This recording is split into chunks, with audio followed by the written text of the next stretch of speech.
हरे कृष्णा। एक समय नारद मुनि षटतिला एकादशी का महात्म्य जानने के लिए भगवान श्री कृष्ण के पास गए तो उन्होंने यह सुंदर कथा कह सुनाई। भगवान श्री कृष्ण ने कहा, प्राचीन काल में एक ब्राह्मणी स्त्री थी। वह दृढ़ता से ब्रह्मचर्य का पालन करते हुए भगवान की उपासना करती थी। उपासना के साथ अनेक प्रकार के व्रतों का भी पालन करने के कारण वह बहुत कमजोर और पतली हो गई। वह निर्धन ब्राह्मणों और अविवाहिता कन्याओं को दान देती थी, लेकिन उसने ब्राह्मणों और देवताओं को अन्न दान करके कभी भी संतुष्ट नहीं किया। हालांकि वह ब्राह्मणी एक पवित्र आत्मा थी, लेकिन फिर भी उसने कभी भूखे लोगों को भोजन अर्पित नहीं किया।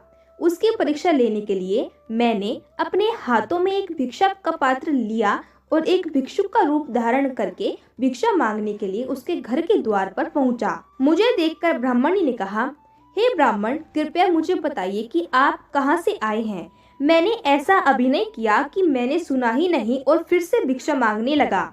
इस बात से क्रोधित होकर उसने एक मुट्ठी में मिट्टी लेकर मेरे भिक्षा पात्र में डाल दी और यह देखकर मैं अपने धाम वापस लौट गया। शीघ्र ही कठोर व्रतों के पालन के कारण वह ब्राह्मणी भी मेरे धाम लौट आई। क्योंकि उसने मुझे एक मुट्ठी मिट्टी अर्पित की थी, इसलिए उसे एक सुंदर घर मिल गया। लेकिन उसके घर में अनाज नहीं था, वह घर खाली था।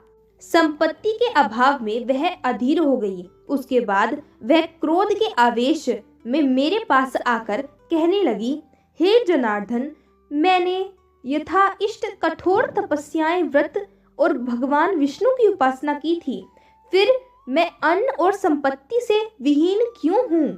तब मैंने उस ब्राह्मणी से कहा, हे ब्राह्मणी, तुम भौतिक संसार से अभी यहाँ आई हो, अब कृपया अपने घर लौट जाओ।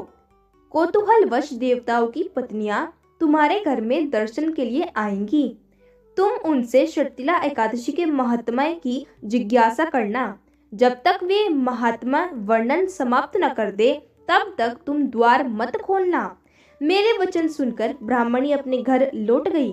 एक दिन ब्राह्मणी अंदर से द्वार बंद करके अपने घर में बैठी थी और उस समय कुछ देव पत्नियां वहां आकर बोली, हे सुंदरी, हम यहाँ दर्शन के लिए आए हैं, कृपया द्वार खोलो। तब ब्राह्मणी ने उत्तर दिया, यदि आप मुझे देखना चाहती हैं तो कृपया मुझे द्वार खोलने से पहले षटतिला एकादशी का महत्व, पुण्य फल और महात्मन वर्णन कीजिए। तब उनमें से एक देव पत्नी ने इस एकादशी का महात्म्य वर्णन किया और वह वर्णन सुनकर ब्राह्मणी ने अत्यंत संतुष्ट होकर दरवाजा खोला। देव पत्नियां ब्राह्मणी को देखकर प्रसन्न हुई और उन देवियों के उपदेश अनुसार ब्राह्मणी ने षटतिला एकादशी व्रत का पालन किया। उसके बाद वह सुंदर तेज युक्त और अन्न संपत्ति और स्वर्ण की स्वामिनी बन गई। इस एकादशी का पालन करने से मनुष्य का दुर्भाग्य और दरिद्रता दोनों ही दूर हो जाती हैं।